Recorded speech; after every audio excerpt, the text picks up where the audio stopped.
ఓటీటీలో రిలీజ్ అయ్యాక ఘోరంగా ట్రోల్ చేస్తున్నారు భయ్య.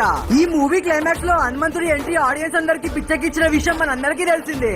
అసలు ఈ మూవీ మొత్తం ఒక ఎత్తు అయితే ఈ క్లైమాక్స్ మాత్రం వేరే లెవెల్ అంతే. ఈ మూవీ సంక్రాంతికి రిలీజ్ అయి దాదాపు 290 కోట్లు కలెక్ట్ చేసి బ్లాక్ బస్టర్ అయింది. అయితే రీసెంట్ గా ఈ మూవీ ఓటీటీలో రిలీజ్ అయ్యాక కొంతమంది హేటర్స్ నా కొడుకులు అసలు ఇదేం సినిమా, దీన్ని హైలైట్ చేశారు, ఇంకా బిఎఫ్ఎక్స్ బాలేదు అని, సినిమాలో పెద్దగా మ్యాటర్ లేదు అని కావాలి.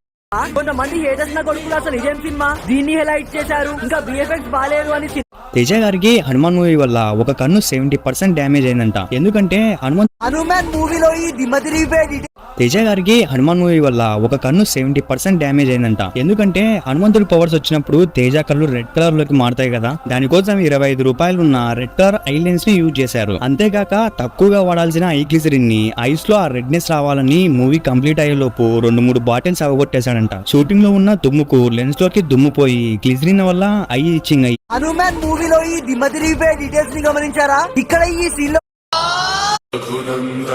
హనుమాన్ మూవీలో ప్రశాంత్ వర్మ గారు కావాలనే ఒక మిస్టేక్ ని చేశారంట. ఎక్కడైనా మిస్టేక్ జరిగితే ఏదో తెలియకుండా జరుగుతుంది కదా, కానీ హనుమాన్ మూవీలో మాత్రం కావాలనే ప్లాన్డ్ గా మిస్టేక్ చేశారు. అదేంటంటే క్లైమాక్స్ లో విలన్ వచ్చి తేజాని కొట్టగానే వెళ్లి ఆంజనేయ స్వామి టెంపుల్ లో పడతాడు కదా, దాంట్లో బాగా గమనిస్తే కొట్టే ముందు తేజ కాళ్ళకి చెప్పులు ఉంటాయి, కొట్టగానే వెళ్లి టెంపుల్ లో పడినప్పుడు చెప్పులు ఉండవు, మళ్ళీ టెంపుల్ నుంచి బయటకు రాగానే చెప్పులు ఉంటాయి. టెంపుల్ కాబట్టి చెప్పులు వేసుకొని షూట్ చేస్తే బాగుండదని కావాలనే చెప్పులు లేకుండా టెంపుల్ లో షూట్ చేసి ప్లాన్ గానే ఎడిట్ చేశారంట. సూపర్ కదా. అంతేకాదు హనుమాన్ మూవీ 250 కోట్లు దాటి 300 కోట్లు కలెక్ట్ చేసి డబుల్ బ్లాక్ బస్టర్ అయ్యి ప్రశాంత్ సినిమాటిక్ యూనివర్స్ కి కావాల్సిన రామ్ చరణ్ గారు హనుమాన్ సినిమాలో ఉన్నారని మీరు ఎంతమంది తెలుసు?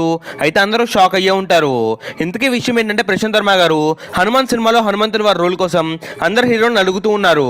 ఫస్ట్ చిరంజీవి గారిని అడిగితే చిరంజీవి గారు వేరే సినిమాల్లో ఉన్నా అని చిరంజీవి గారు అయితే రిజెక్ట్ చేశారు. ఆ తర్వాత రానా గారు ఎక్కువ రెమ్యునరేషన్ అడగడంతో తీసుకోలేదు. ఈ విషయం తెలిసిన రామ్ చరణ్ గారు స్టోరీ విని స్టోరీ మొత్తం బాగా నచ్చి కేవలం 2 రోజులు మాత్రమే షూట్ అమ్ముతుందో ఇక రామ్ చరణ్ గారు హనుమంతుని వారి రోల్ నడిచి చివరిలో నా ఫేస్ కవర్ చేయాలంటే పార్ట్ నేను నటించాల్సి వచ్చిందని చెప్పి రామ్ చరణ్ గారు ఫేస్ కవర్ చేయించారు.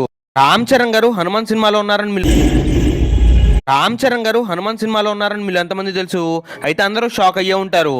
ఇంతకీ విషయం ఏంటంటే ప్రశాంత్ వర్మ గారు హనుమాన్ సినిమాలో హనుమంతుని వారి రోల్ కోసం అందరు హీరోని అడుగుతూ ఉన్నారు. ఫస్ట్ చిరంజీవి గారిని అడిగితే చిరంజీవి గారు వేరే సినిమాల్లో ఉన్నా అని చిరంజీవి గారు అయితే రిజెక్ట్ చేశారు. ఆ తర్వాత రానా గారు ఎక్కువ రెమ్యునరేషన్ అడగడంతో తీసుకోలేదు. ఈ విషయం తెలిసిన రామ్ చరణ్ గారు స్టోరీ విని స్టోరీ మొత్తం బాగా నచ్చి కేవలం 2 రోజులు మాత్రమే షూట్ అమ్ముతుందో ఇక రామ్ చరణ్ గారు హనుమంతుని వారి రోల్ నడిచి చివరిలో నా ఫేస్ కవర్ చేయాలంటే పార్ట్ నేను నటించాల్సి వచ్చిందని చెప్పి రామ్ చరణ్ గారు ఫేస్ కవర్ చేయించారు. రామ్ చరణ్ గారు హనుమాన్ సినిమాలో ఉన్నారని మీరు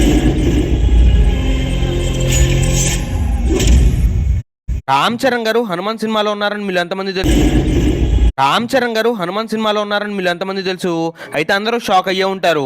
ఇంతకీ విషయం ఏంటంటే ప్రశాంత్ వర్మ గారు హనుమాన్ సినిమాలో హనుమంతుని వారి రోల్ కోసం అందరు హీరోని అడుగుతూ ఉన్నారు. ఫస్ట్ చిరంజీవి గారిని అడిగితే చిరంజీవి గారు వేరే సినిమాల్లో ఉన్నా అని చిరంజీవి గారు అయితే రిజెక్ట్ చేశారు. ఆ తర్వాత రానా గారు ఎక్కువ రెమ్యునరేషన్ అడగడంతో తీసుకోలేదు. ఈ విషయం తెలిసిన రామ్ చరణ్ గారు స్టోరీ విని స్టోరీ మొత్తం బాగా నచ్చి కేవలం 2 రోజులు మాత్రమే షూట్ అమ్ముతుందో ఇక రామ్ చరణ్ గారు హనుమంతుని వారి రోల్ నడిచి చివరిలో నా ఫేస్ కవర్ చేయాలంటే పార్ట్ నేను నటించాల్సి వచ్చిందని చెప్పి రామ్ చరణ్ గారు ఫేస్ కవర్ చేయించారు.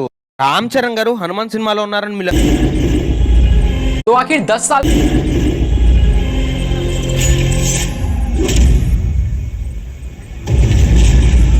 కలియుగంలో ధర్మం కోసం పోరాడే ప్రతి ఒక్కరి వెంట ఉన్నాడు, నీ వెంట ఉన్నాడు.